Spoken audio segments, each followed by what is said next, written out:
1 riders line up on the grid here. Tony Cairoli up the inside, extreme left of the picture here, extreme right for the grid alongside him, Commander Sal, and in fact starting it looked like number 6 of Josh Coppins, but who's it got the start? It looks like the number 7 of Jonathan Barragan possibly got a good start there as he came over. It was Jonathan Barragan, so the Spanish crowd are going to be lit here and going to be more than excited because Jonathan Barragan, he's our race leader at the moment, but it's tight stuff there as they come through that second turn.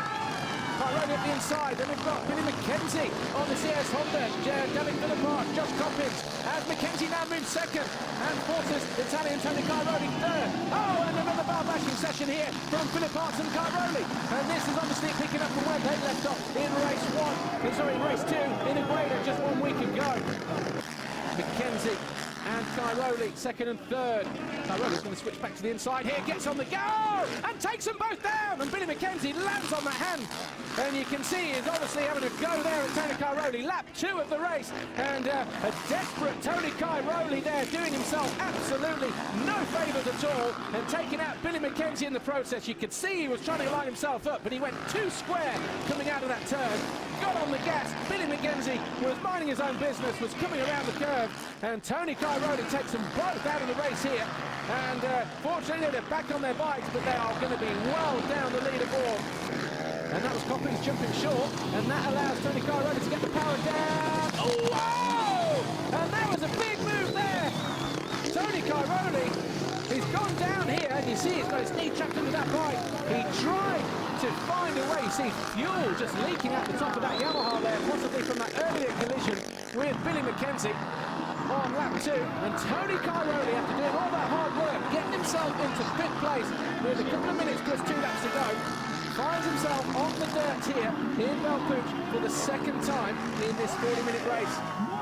So Jonathan Barragan on his way to picking up 25 points here at his home Grand Prix in Bellpuig, on route to take him 2nd in the championship. It also closed down the points between himself and championship leader Tony Cairoli, who's down in 8th place at the moment.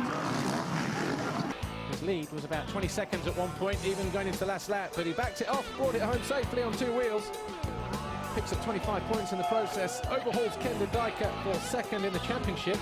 He's not that far behind Tony Cairoli either.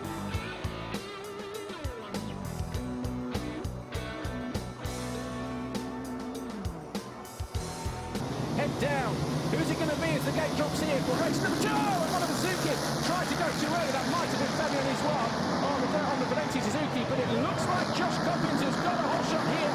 Well, he made that good start in Portugal race 2 last week, and he made a good start also in Valentinois. And yet again, he's been overhauled already before he gets to turn 2. And Jonathan Barragan on the Silver Action KTM, the man they've all come to see here, number 7, flies into the lead going into turn 3, and he nudges aside Max Nagel on the Red Bull KTM. Billy McKenzie, another flying start for him on the CAS Honda.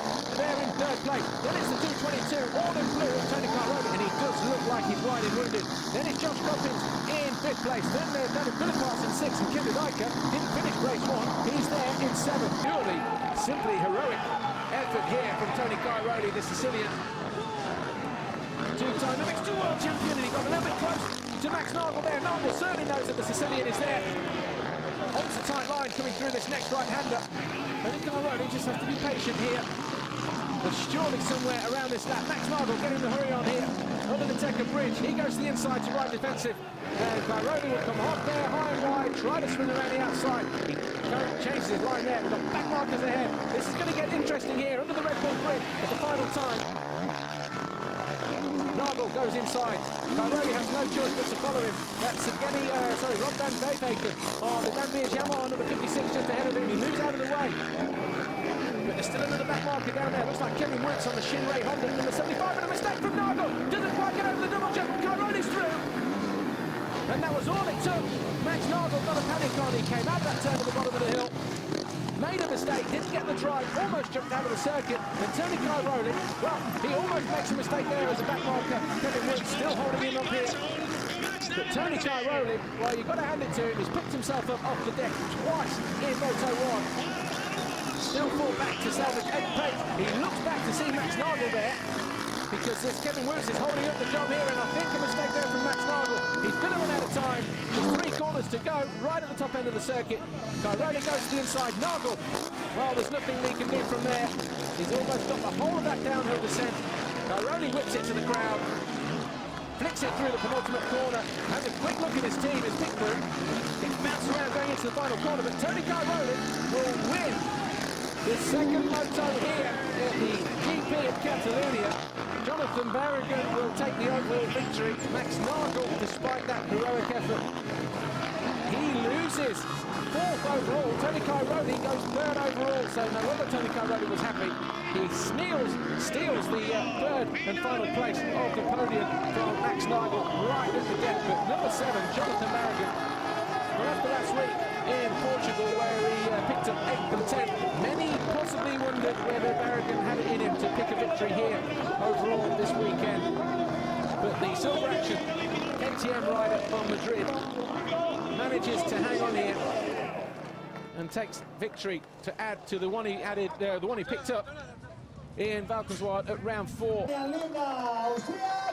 On the podium then, third, Tony Cairoli, second, David Philippart. But the winner, number 7 on the Silver Action, KTM, taking his second overall Grand Prix win of the season. The local hero, that man there, Jonathan Barragan, he's going to head off to Mallory Park in a couple of weekends, saying he's going to be 100% fit then. I look forward to it, I'm sure he will. It'll be interesting to see what he does there in 2 weeks.